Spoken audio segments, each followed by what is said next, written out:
Question नहीं बन पाते कभी कभी। तो क्वेश्चन बनाने के लिए क्या क्या करते हो? क्वेश्चन को सही से पढ़ते नहीं, सबसे पहले सर टाइम टेबल सही से मैनेज नहीं हो पा रहा है। टाइम टेबल सही से मैनेज नहीं हो पा रहा। देख, टाइम टेबल यही खड़े खड़े बनवा देते हैं। इलेक्ट्रोस्टैटिक में से बनेंगे स्थिर वैद्युतिकी में से 2 से 3 सवाल, करंट इलेक्ट्रिसिटी में से बनेंगे 2 से 3 सवाल, मैग्नेटिक इफेक्ट ऑफ करंट में बनेंगे 2 से 3 सवाल, ईएमआई में बनेंगे 2 से 3 सवाल, रे ऑप्टिक्स में बनेंगे 3 सवाल। अपने को याद क्या रहा? सर ने V = U+AT लगाया था, घर जाकर के मैंने वही चिपकाया और मेरे से नहीं। लास्ट के 1 महीने में मैं ऐसा क्या कर दूं, या लास्ट के 1.5 महीने में, 2 महीने में मैं ऐसे कौन से चैप्टर रिवाइज कर लूं जो सबसे ज्यादा स्कोरिंग है। कैसे चल रही है पढ़ाई? बढ़िया। पढ़ाई तो बढ़िया ही चलती है, रिजल्ट बेकार आता है ना? और रिजल्ट तो अनप्रेडिक्टेबल आता है, उम्मीद से पर। और आजकल तो पेपर भी अनप्रेडिक्टेबल आ रहे हैं ना, है ना? तो पढ़ाई से रिलेटेड मतलब कुछ अपन फिर से एक छोटी मोटी बातचीत करते हैं, और फिजिक्स से रिलेटेड ही करेंगे अपन बात। सबसे बड़ी प्रॉब्लम जो लास्ट वीडियो के बाद जो मेरे सामने आई, कई बच्चे ये डाउट लेकर के आ रहे हैं कि सर हम लोग मतलब कौन से चैप्टर्स पर ज़्यादा फोकस करें, है ना? कि हम क्या पढ़ें ऐसा कि जिससे मतलब इतने कम टाइम में हमारी तैयारी बहुत अच्छे से हो जाए, है ना? ये सबसे बड़ा कंसर्न है बच्चों का। तो देखो, कुछ चैप्टर देखो, पढ़ना तो देखो पूरा सब्जेक्ट ही पढ़ेगा फिजिक्स में। तो टोटल लगभग 29 चैप्टर्स हैं। उन चैप्टर्स के नाम मैं तुम्हें गिना सकता हूं अकॉर्डिंग टू एनसीईआरटी। वो सारे के सारे चैप्टर तुम्हें पढ़ने तो पड़ेंगे। लेकिन कई बार क्या होता है ना कि अपने मन की तसल्ली के लिए और अपन ऐसा सोचते हैं कि लास्ट के 1 महीने में मैं ऐसा क्या कर दूं, या लास्ट के 1.5 महीने में, 2 महीने में मैं ऐसे कौन से चैप्टर रिवाइज कर लूं जो सबसे ज्यादा स्कोरिंग हो। तो उन चैप्टर्स की अपन थोड़ी सी चर्चा करेंगे, ठीक है? तो जो सबसे मोस्ट स्कोरिंग चैप्टर है उनके नाम मैं लिख रहा हूं, और तुम लोगों को भी उन चीजों का ध्यान रखना है। पहली चीज, सबसे पहला, अगर क्लास 11th में अगर अपन बात करें तो पहला चैप्टर आता है अपने पास गतिकी, जिसका नाम तुमने इंग्लिश में सुना होगा क्या? काइनेमेटिक्स। काइनेमेटिक्स बहुत छोटा सा पोर्शन नहीं है बेटा, काइनेमेटिक्स बहुत बड़ा पोर्शन है, गतिकी बहुत बड़ा पोर्शन है, जिसके अंदर आपकी एक विमीय गति, द्विविमीय गति, वर्ताकार गति, क्षैतिज तल के अंदर जब अपन बात करते हैं, सापेक्ष गति, एक विमीय सापेक्ष गति, द्विविमीय सापेक्ष गति, Rain Man problem, rain boat problem. तो ये पूरा का पूरा पोर्शन जो आपका फिजिक्स में कॉन्फिडेंस बूस्ट करने का काम करेगा, वो कौन करेगा? ये वाला चैप्टर गतिकी, ठीक है? उसके बाद जो आपका कॉन्फिडेंस बूस्ट करने का काम करेगा वो कौन है? एनएलएम, जिसको अपन बोलते हैं न्यूटन की गति के नियम, है ना? न्यूटन की गति के नियम, या न्यूटन्स लॉ ऑफ मोशन जिसको आप लोग बोलते हो, ठीक? ऐसे करते करते खूब सारे चैप्टर्स के बारे में बताऊंगा। इस वीडियो को देखते रहना, बार बार अगर चैप्टर भूल जाओ तो सबसे पहले कौन सा? काइनेमेटिक्स, जिसको अपन बोलते हैं गतिकी। दूसरा, न्यूटन की गति के नियम। वर्क, पावर, एनर्जी पढ़ना मस्ट है। सवाल थोड़े से कम आते हैं लेकिन पढ़ना ज्यादा जरूरी है। कारण क्या है कि जैसे 12वीं के अंदर आओगे ना, स्थिर वैद्युतिकी नाम से जो चैप्टर स्टार्ट होगा, उसके अंदर कार्य ऊर्जा प्रमेय का उपयोग होगा, जिसको आप वर्क एनर्जी थ्योरम बोलते हो ना, उसका उपयोग किसके अंदर होगा? स्थिर वैद्युतिकी के अंदर। सबसे पहली चीज बता रहा हूं, 12th is more scoring then 11th। 12वीं क्लास की फिजिक्स आसान भी है, स्कोरिंग भी है और इजी भी है, बजाय किसके? 11वीं के। 11वीं के अभी तक तुमने काफी सारे चैप्टर्स पढ़े होंगे, पहले ही पढ़े थे। हर एक सवाल नया आता है, हर एक नई चीज आती है। समझ आ रही है मेरी बात, मैं क्या कहना चाह रहा हूं? तो उन नए सवालों के लिए और उन नई चीजों को सीखने के लिए दिमाग की कसरत करने की जरूरत है।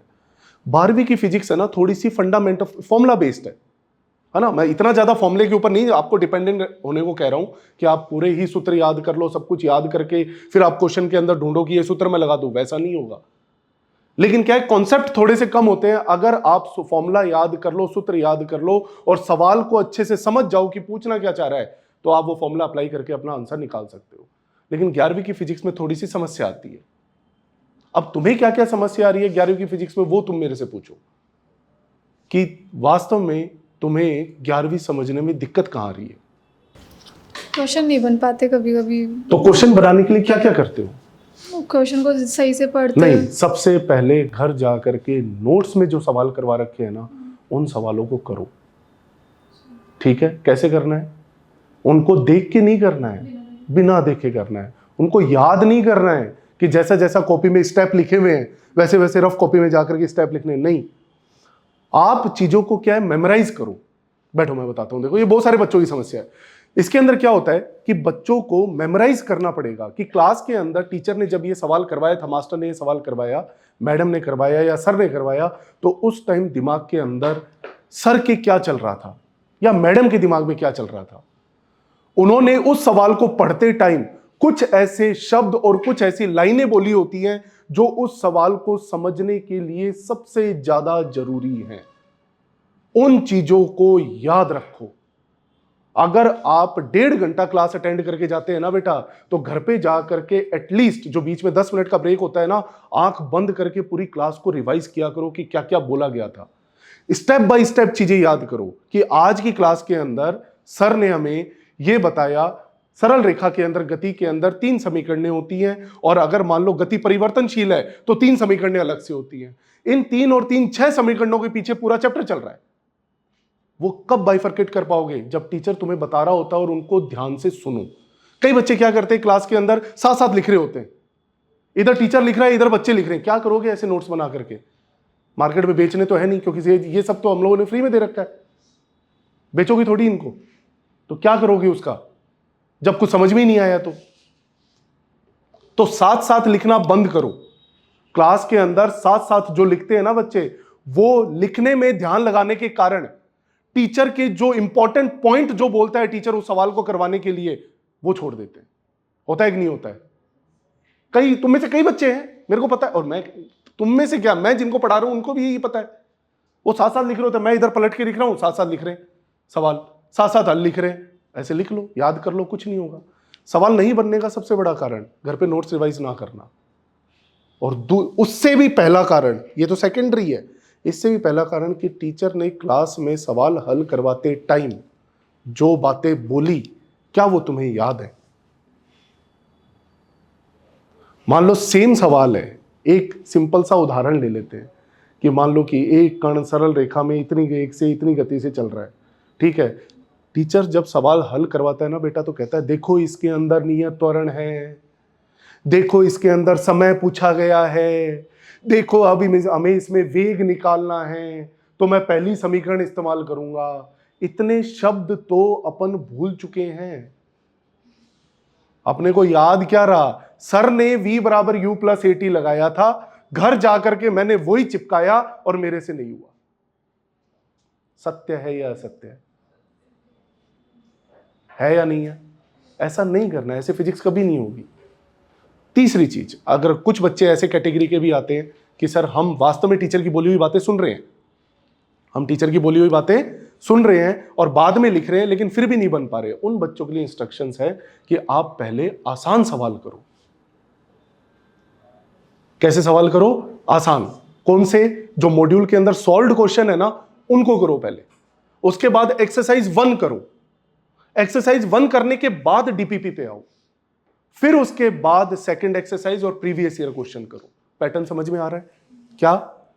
सबसे पहले सॉल्व्ड क्वेश्चन, उससे भी पहले मॉड्यूल नोट्स के question, notes, solved question, exercise 1, DPP, exercise 2 और प्रीवियस ईयर।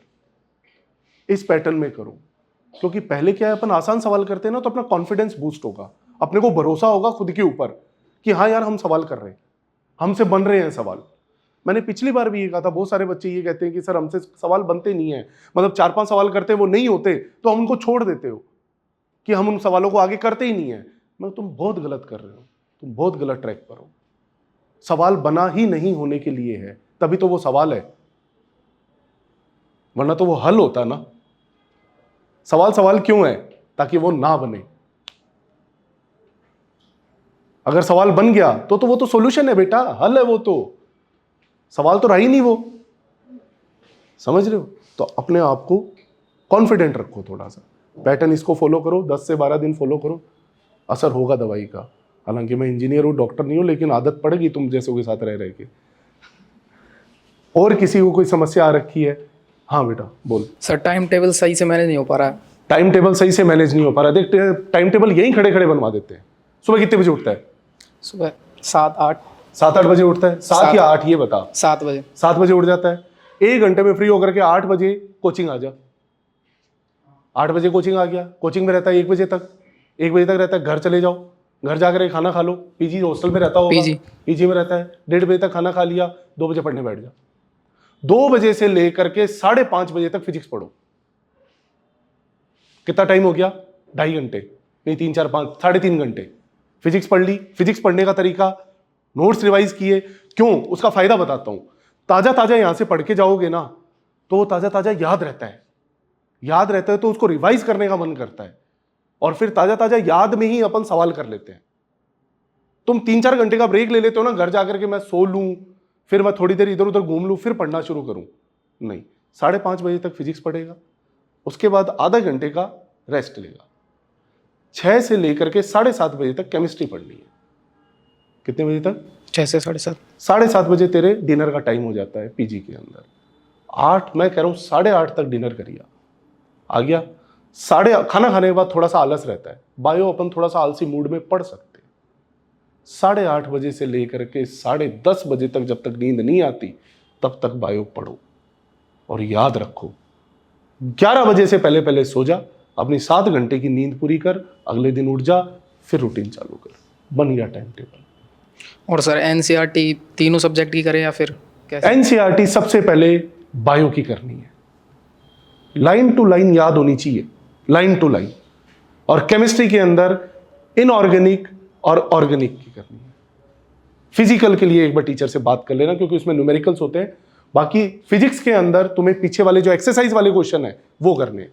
थ्योरी पढ़ने की इतनी ज्यादा जरूरत नहीं है, थ्योरी तो टीचर ही पढ़ा देंगे, और वो जो लिखी हुई है वो समझने में अपने को दिक्कत भी आती है ना। और बता, क्या सेवा करें तेरी? और कोई समस्या और किसी को? सर जैसे सिलेबस आगे बढ़ता जा रहा है तो मतलब इसका रिवीजन के लिए मतलब कैसे रिवीजन? सिलेबस इसलिए आगे बढ़ता जा रहा है क्योंकि करवाया जा रहा है ना, और तुम्हें ऐसा इसलिए लग रहा है क्योंकि तुम कर नहीं पा रहे हो, है ना, रिदम में, पैरेलल में नहीं चल पा रहे हो। जब अपने को ये समझ में आ जाता है कि अपन पीछे रह गए हैं, तो मास्टर से पूछने तक का इंतजार क्यों करते हो? नहीं सर, जैसे साथ साथ सिलेबस भी कर रहे हैं, फिर भी जैसे अभी आगे टाइम जाएगा तो पेपर सिलेबस के काफी अंदर सारा हो रिवीजन, जाएगा। पुराने वाला रिवीजन कैसे करें? हाँ, जैसे रिवीजन, जैसे संडे को पेपर आ गया, उसमें पुराने वाला चैप्टर भी आ रहा है। पेपर कितने टाइम में होता है? 15 दिन में, यानी 2 हफ्ते में एक पेपर होता है। 1 हफ्ते तो करंट वाला चलने दो, जिस हफ्ते पेपर आने वाला है ना, उस हफ्ते पूरा पुराने वाला रिवीजन करो, अपने पढ़ाई के टाइम में से 1.5 घंटा निकाल करके। समझ गया? मान लीजिए अगर तू 3 घंटे फिजिक्स पढ़ता है, तो उस हफ्ते, जिस हफ्ते पेपर है, जिस संडे को, उस हफ्ते 2 घंटे फिजिक्स पढ़ो, करंट वाला टॉपिक जो अभी चल रहा है, और 1 घंटे फिजिक्स पढ़ो, पुराने वाला रिवीजन। और रिवीजन में वापस नोट्स नहीं पढ़ने हैं, तुम्हें करने हैं सवाल। क्या करने हैं? क्वेश्चंस करने हैं, सवाल लगाने हैं। और अगर टॉपिक तुम्हारा थोड़ा अच्छा है, ठीक है, तो बेहतरीन सवाल लगाओ, अच्छे सवाल लगाओ। और अगर मान लो टॉपिक थोड़ा सा यूं ही है, डामाडोल चला हुआ है, तो उसके अंदर थोड़े से आसान, थोड़े से मीडियम, फिर थोड़े से टफ सवाल लगाओ। 15 दिन में पेपर होता है। धीरे धीरे तुम्हें आदत हो जाएगी कि तुम्हें हर हफ्ते भी पेपर देना है, ठीक है? तो 1 हफ्ते तो करंट वाला टॉपिक और 1 हफ्ते रिवीजन वाला, ठीक है? और बोलो। आपने बोला कि यहाँ से जाने के बाद पढ़ाई चालू कर दो, तो ये फॉलो किया था मैंने 20 दिन तक, पर नींद आती है, क्वेश्चन ही नहीं बन पाते बिल्कुल पूरी तरह से। शुरू के 12-15 दिन होगा, लेकिन ये समझ बेटा, अगर तू यहाँ से जाते ही सो गया ना, नीट का पेपर 2 बजे से 5 बजे के बीच में होता है, तो तू सेम चीज वहां पर करेगा, 2 से 5 के बीच में सोएगा। इसलिए मैंने इसको ये कहा कि 2 बजे से 5:30 तक फिजिक्स पढ़। फिजिक्स भी पढ़ी थी सर, आप बोल रहे हो ना, वो जाते ही उसको रफ में लिख लेते थे, क्वेश्चन वगैरह लगा रहा हूँ, पर ऐसा लगता है कि 2 घंटे पढ़ रहा हूँ तो 1 घंटे की प्रोडक्टिविटी निकल रही है। शुरू के 10-12 दिन निकलेगी, उसके बाद आदत हो जाएगी, शरीर एकदम हैबिचुअल हो गया। मतलब मेरे को पहले दोपहर में सोने की आदत थी, सही बता रहा हूँ। यहाँ पर जब मैं पढ़ाने आया, मैं दोपहर में अच्छे 1-1.5 घंटे की नींद चाहिए होती थी, ठीक है? अब यहाँ पर क्लासें लगती हैं, दोपहर में बच्चे डाउट के लिए आते हैं। शुरू में 3-4 दिन सिर दुखा, चिड़चिड़ापन, गुस्सा ऐसा रहता था, बच्चों पर भी निकल जाता था कि यार क्या है, बाद में पूछ लेना। बट पता लगा 15 दिन बाद सब नॉर्मल हो गया, ठीक है? लेकिन सोना नहीं है 15 दिन के बीच में। चिड़चिड़ाहट है वो खुद की निकाल लो चाहे पेपर में, ठीक है? किसी पे गुस्सा करना नहीं है, क्योंकि मेरा गुस्सा तो बच्चे सहन कर लेंगे, बट तेरा गुस्सा टीचर सहन नहीं करेंगे। ये बता रहा हूँ, ठीक है? आदत डालो थोड़ी, क्योंकि अपना पेपर का टाइमिंग ही ऐसा है यार। अगर अपन नींद ले ली तो आते हुए सवाल भी गलत कर आएंगे अपन, वो नहीं करना है अपने को, है ना? ये तो तुम्हारा शरीर है, तुम्हारे थॉट्स हैं, तो खुद को पुश करना पड़ेगा, कोई इलाज नहीं है। मतलब मैं तुम्हें यूं ऐसे मतलब जगा तो नहीं सकता ना कि वहां तुम जहाँ बैठ करके पढ़ रहे हो और आऊँ गए उठ जा, ऐसा तो नहीं हो सकता। खुद को पुश करो, ठीक है। और बताओ, आज का ज्ञान ये है, 12वीं की फिजिक्स बहुत अच्छे से करनी है। क्या करनी है? 11वीं की फिजिक्स के अंदर मैकेनिक्स वाला पोर्शन और एसएचएम और वेव्स, सिंपल हार्मोनिक मोशन और वेव्स, ये जब चैप्टर शुरू हो जाए तो इनके ऊपर स्पेशल फोकस बढ़ा देना और फिजिक्स का 1 घंटा पढ़ाई का बढ़ा देना। तकलीफ देंगे तुम्हें ये दोनों चैप्टर पूरी 11वीं के तकलीफ देंगे। क्यों? क्योंकि इनके अंदर थोड़ी सी गणित लगती है और गणित से तो अपना बहुत पुरानी दोस्ती है। मैथ्स आती थी तभी तो बायो ली है, बायो आ रही होती तो मैथ्स ले लेते। समझ गए होगे सरकेजम वे में बोल रहा हूं कि मैथ्स में अपना थोड़ा सा हाथ तंग है, तो ऐसे चैप्टर जो मैथ्स ओरिएंटेड है उनको थोड़ा सा फोकस करके पढ़े और 1 घंटा बढ़ा दो अपनी पढ़ाई का। इन 2 चैप्टर के दौरान स्कोरिंग है, 2 से 3 सवाल बनते हैं। इलेक्ट्रोस्टैटिक में से बनेंगे, स्थिर वैद्युतिकी में से 2 से 3 सवाल, करंट इलेक्ट्रिसिटी में से बनेंगे 2 से 3 सवाल, मैग्नेटिक इफेक्ट ऑफ करंट में बनेंगे 2 से 3 सवाल, ईएमआई में बनेंगे 2 से 3 सवाल, रे ऑप्टिक्स में बनेंगे 3 सवाल। तो पूरी 12th ही इंपॉर्टेंट है, पूरी 12वीं इंपॉर्टेंट है और होने लायक सवाल है सारे के सारे। समझ आ रही है बात? जब 12th शुरू हो जाए तो 12th के ऊपर विशेष ध्यान, एक भी मॉड्यूल नहीं छोड़ना है, एक सवाल नहीं छोड़ना है, सारे सवाल करने हैं, ठीक है। नहीं आते हैं डाउट पूछो। समझ आ रही है? और 11th के अंदर स्पेशली जब ये 2 चैप्टर चल रहे हो तो अपना ध्यान इनके ऊपर होना चाहिए, एसएचएम और वेव, हिंदी में बोले तो दोलन और तरंगे। बात समझ में आ रही है? कुछ पूछना चाहता है? सर फिजिक्स में क्वेश्चन करने के बाद भी ऐसा लगता है कि अलग वो महसूस नहीं होता भाई क्वेश्चन किए हैं। अभी मान लो कि मैंने 50 से 60 क्वेश्चन कर लिए, फिर भी ऐसा महसूस नहीं होता कि मैंने क्वेश्चन किया है। देख यस, ये वाला कॉन्फिडेंस तेरे अंदर तब आएगा जब तू खूब सारे पेपर देगा। और जो क्या नाम है, जब पेपर देते हैं यानी मॉड्यूल पूरा कर लेते हैं, फिर भी पेपर में क्वेश्चन नहीं बन पाते। पेपर में क्वेश्चन इसलिए नहीं बन पाते ना क्योंकि मॉड्यूल जो तुमने किया, कैसे तो लास्ट तक पूरा आंसर निकालता है हर सवाल का? हाँ नहीं निकालता होगा, निकालता हूँ सर मैं। लास्ट तक आंसर हाँ एक ही क्वेश्चन करता है, हाँ एक ही, हर पैटर्न का क्वेश्चन कर लिया। हाँ जो मॉड्यूल में है ना फिजिक्स में। तो इसमें बेटा कमी यहाँ रह रही है कि आपको पेपर का एनालिसिस करना चाहिए। जो पेपर जो तू दे रहा है ना, उस पेपर को घर जा करके सॉल्व करके देख। घर हो जाता है? हाँ घर हो जाता है। और यहाँ नहीं होता, उसको कहते हैं एग्जाम का प्रेशर, यानी कि तू प्रेशर में सवाल नहीं कर पा रहा है लेकिन रिलैक्स माइंड से कर पा रहा है। जब दिमाग पे 3 घंटे का जो प्रेशर होता है ना, उस दौरान तेरे से सवाल नहीं हो रहे हैं, लेकिन घर पे आराम से बैठ करके अगर कर पा रहा है तो इसका मतलब फिजिक्स तो तेरे को आती है, यानी कि तेरे को नॉलेज में तो कोई दिक्कत नहीं है, तेरे को दिक्कत है थोड़े से दिमाग को सेटल डाउन करने की। उसके लिए क्या करना है, घर में जब मॉड्यूल प्रैक्टिस करे या पेपर सॉल्व कर रहा हो घर में, तो टाइमर लगा ले 1 घंटे का। छोटी सी घड़ी आती है 150 रुपए की, उसके अंदर 1 घंटे का टाइमर सेट कर ले, उस टाइमर को चला दे। 1 घंटे में कितने सवाल होते हैं उतने करके वहीं रुक जा, और कितने सही हो रहे हो उसमें वो चेक करना है अपने। हर पेपर से पहले ये करना है, क्योंकि पता है इससे मैं क्या करना चाह रहा हूं, मैं तेरे को क्यों एडवाइस दे रहा हूं, ये इसलिए देना चाह रहा हूं कि मैं जितना 1 घंटे प्रेशर तेरा एग्जामिनेशन हॉल में रहता है, वही तेरे घर पे क्रिएट कर रहे हैं प्रैक्टिस के टाइम। अगर वही 1 घंटे का तेरे दिमाग में टिक टिक घड़ी चलती रहेगी कि 1 घंटा हुआ तो नहीं, 1 घंटा हुआ तो नहीं, कितने और बचे, इस वजह से तू सवाल नहीं कर पाता। दिक्कत ये नहीं है कि नॉलेज में कमी है, अगर तू मॉड्यूल अच्छे से कर पा रहा है, जैसा तू बता रहा है वैसा अगर है, तो तेरी नॉलेज में दिक्कत नहीं है, तेरे माइंड को प्रेशर झेलने की आदत नहीं है। तो प्रेशर को होल्ड करने के लिए घर पे थोड़ा सा वैसा माहौल बनाओ, टाइमर लगा करके हर सब्जेक्ट के क्वेश्चन सॉल्व कर। अगर सर मान लो कि संडे बीच में आता है, तो संडे के दिन तो कोई पढ़ाई करने का मन ही नहीं करता। नहीं देखो, मन के लिए तो मैंने पिछले बार भी एक आप लोगों को बात बताई थी, जीवन में बहुत से ऐसे काम होते हैं जिनका हमारा मन नहीं होता लेकिन करने पड़ते हैं, जिनमें से पढ़ाई आती है पहले नंबर पे। मन का कोई तोड़ नहीं है बेटा। मेरा मन करता है कि मैं वादियों में घूमता रहूं, एकदम है ना, पहाड़ों में घूमता रहूं, बाइक लेके निकल जाऊं, पार नहीं पड़ती ना। रोटी तो खानी ही पड़ेगी, तो वैसे ही आगे जाके डॉक्टर तो बनना ही है। ज़्यादा टाइम की बात नहीं है, 6-7 महीने की बात है। मन को कंट्रोल कर लो, मन मार के बैठ जाओ कि यार नहीं कोई बात नहीं, अपन पढ़ते हैं थोड़ी देर। मैं कह रहा हूँ कि जहाँ पर, मैं ये नहीं कह रहा 8-10 घंटे ही पढ़, लेकिन अगर तू 6 घंटे भी संडे को पढ़ लिया, 8 की जगह 6, तो भी तो भला ही हुआ ना अपना।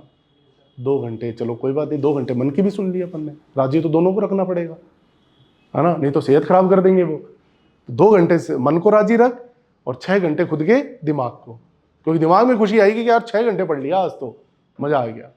ठीक है, वो देख, वो ये कंट्रोल तुम्हें खुद करना पड़ेगा। ये जो तुम्हारे फिजिकली जो चीजें हो रही है ना, मेरा मन नहीं कर रहा, मतलब मेरा ध्यान भटकता है, मेरे दिमाग में अलग अलग ख्याल आते हैं, ये सब कंट्रोल तुम्हारे हाथ में होंगे, इसमें मैं कुछ नहीं कर सकता। देखो सही बात बता रहा हूँ, मेरे को फालतू बातें करनी थोड़ी सी कम ही आती हैं कि नहीं मैं तुम्हें ऐसा टॉनिक पिलाऊंगा, ये करूंगा, वो करूंगा। देखो सिंपल सी बात है, मेरे शरीर की जो भावनाएं हैं मैं कंट्रोल कर सकता हूं, तुम्हारे शरीर की तुम कर सकते हो। डिस्कस शेयर करना एक अच्छी बात है, लेकिन मैं जो बता रहा हूं वो काम करे ये कोई जरूरी नहीं। सर जैसे जैसे चैप्टर बढ़ते जा रहे हैं वैसे वैसे स्ट्रेस भी बढ़ता जा रहा है, भाई ये अब करना है, इसको भी करना पड़ेगा, इसको भी करना पड़ेगा, तो वो कैसे करें? देख, अगर काम को देख करके काम करोगे ना तो काम कभी नहीं होगा। देखो ही मत, चैप्टर गिनने ही नहीं है कितने हो गए, समझ रहा है। अपने को खाई की गहराई पता लगेगी तभी तो डरेंगे ना, जो सामने देखते देखते खड़े रहो। मैं तेरा वो स्ट्रेस दूर कर रहा हूं, मैं ये नहीं कह रहा कि उसकी, देख चिंता करना और स्ट्रेस लेना अलग अलग चीजें हैं। चिंता तो टेंशन तो अपने को सबकी होती है ना, मम्मी पापा की भी होती है, खुद की भी होती है, लेकिन स्ट्रेस लेना मतलब आप एनी टाइम उसी चीज को सोच रहे हो, एनी टाइम नहीं सोचना। चैप्टर हो रहे हैं तो ये नहीं गिनना है कि कितने हो गए हैं, जो करंट में चल रहा है और जो पेपर में आने वाला है, 2 पे ध्यान रखना है ना, 2 चीजों पे ध्यान रखना है। और चलो अगली बार फिर मिलेंगे, आते हैं, है ना, टाटा।